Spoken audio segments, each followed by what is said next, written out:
Hello everyone! Ayan, gagawa tayo ito for today's menu, Italian cuisine. So, Italian cuisine ang gagawin natin ngayon, guys. So, mainit na yung ating kawali. So, ilalagay na natin yung ating sausage, guys. So, ito yung sausage. Ilalagay na natin siya dito. Alam niyo naman, wala akong mantikang maglagay. Magluto, ano? So, ay ganyan.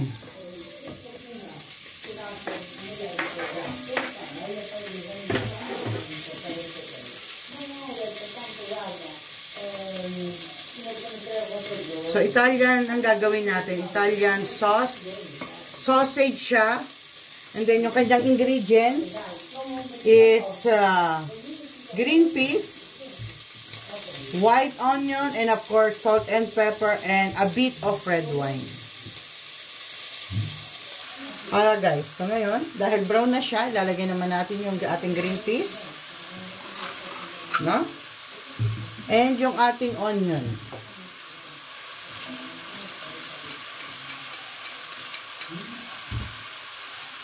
Luto natin.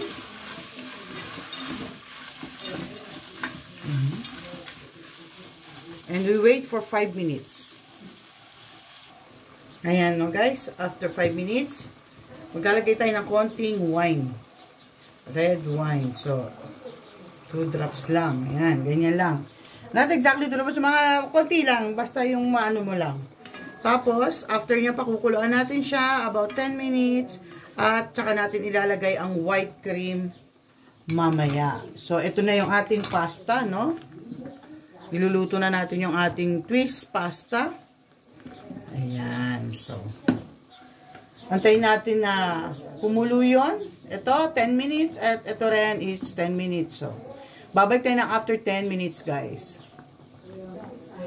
Lalagay tayo ng konting paminta, guys. So, ito, paminta to. So, maglalagay tayo ng konting paminta. Yan.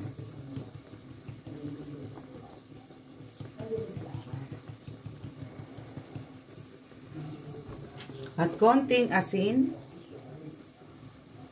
So, yun yun.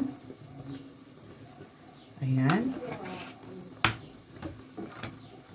Lagayin natin ng konti. Ayan. After that, guys, lalagay tayo ng konting tomato sauce. So, ayan, tomato sauce. Lagay tayo ng konting tomato sauce para mag-blend lang ang magandang kulay. Ayan.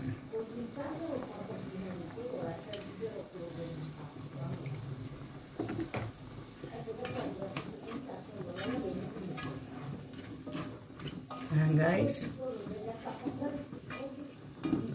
Antay tayo ng another 10 minutes. Guys. Another 10 minutes. Balik tayo at titingnan natin kung luto na. Ayan, after 10 minutes, guys. Oy, ito na yung ating sauce. Wow. Ilalagay na natin ngayon yung ating cream. Ayan, white cream. Hindi natin pwede ipakita yung pangalan, guys. So, maaano tayo ni... Bawal ipakita ang pangalan. Ayan. So,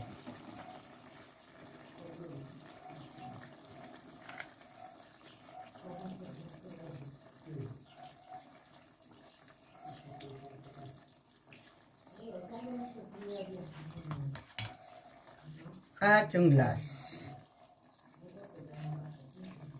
Kasi we have a visitor, guys. So, kaya marami akong niluto ngayon. Kasi may bisita yung aking mother-in-law. So, ayan. Ito na siya, guys. Luto na yung ating pinaka-sauce. No?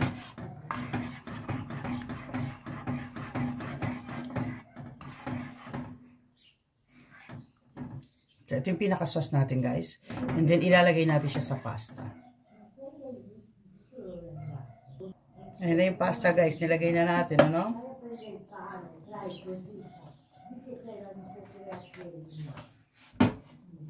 Haluin natin and we are done. Ayan.